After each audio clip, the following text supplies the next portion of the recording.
God, it's been a rough one today. Sorry about that. Just lost you there for a second. Stupid camera fell off and died out of there. So, Kentucky Spirit coming from the 11th floor of Wild Turkey's Rick House. And it actually tells you which Rick House. Big distillery is going to have many, multiple Rick Houses. So that smoothness that you get out of Kentucky Spirit at 101 proof, which is what Wild Turkey's base is 101. That's why it's so smooth, because you're getting that top Rick House. You are getting all that flavor that barrel has to muster for you. Summertime, you're getting super hot. Think of an attic. God, it's so hot up there. And that wood is expanding. It's expanding to its limit. Well, that juice is going to expand with the barrel. And so that juice is going to get it as deep as it can into that barrel, pulling as much flavor as possible. And this is Kentucky Spirit right here. And it's just so smooth. It's so delightful. So, hold on. Let me count. 1 in, 3, 6, 7, 8. I got 9 points there. 9 plus 31 is 40. And I'm sorry, my stupid camera has fallen out a couple times. It's going to be very discombobulated show. But you got to have that. You got to have that heat. You got to have cold. And so the 11th floor of Wild Turkey Rick House is probably damn near. That's at least one of the top handful of floors. The Rick houses that I have visited typically are 12. Some are a little more, some are a little less, depending on the size. Well, they're going to cherry pick those best bottles or best barrels from the top to make their best bottles. So, Wild Turkey Kentucky Spirit, 11th floor, man, that's either the second highest floor in their distillery, or probably maybe they have 15. I can't remember, I've been there. But that's still damn near the top, man. That's just, you're just going to get so much more flavor out of it. So, pay attention to those things. And if it tells you, again, the more a bottle tells you on the label, and you can read it, you can learn quite a bit from the bottle. Maybe I'll have to do a little show just about how to read a bottle. Because honestly, I talk to bourbon guys all day, every day. I work at a liquor store. And my regular bourbon guys, I just love them, and I love bourbon. And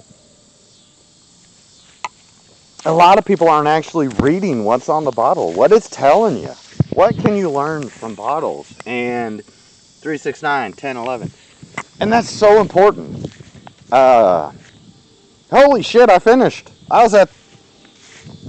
So that's 40. Hold on. That's 40. Right there. Plus 11 is 51. God, what a horrible show this was. Man, I'm so sorry. Damn camera fell and whatnot.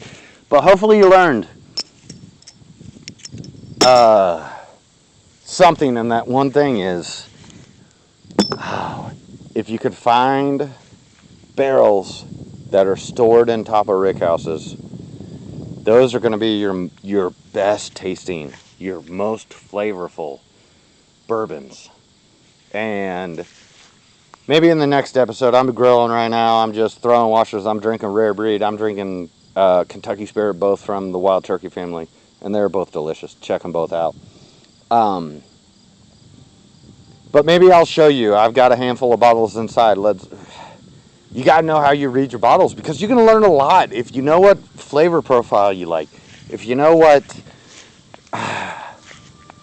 mash bill you like. A lot of times you can find that on good bottles. And that's important, because you're spending a lot of money on a stupid bottle of bourbon. And it's not stupid. That's the wrong word. You're spending a lot of money on a bottle of bourbon. Sure, it'd be nice if you know what you're looking for before buying it. What can I learn from a bottle? That's coming up, man.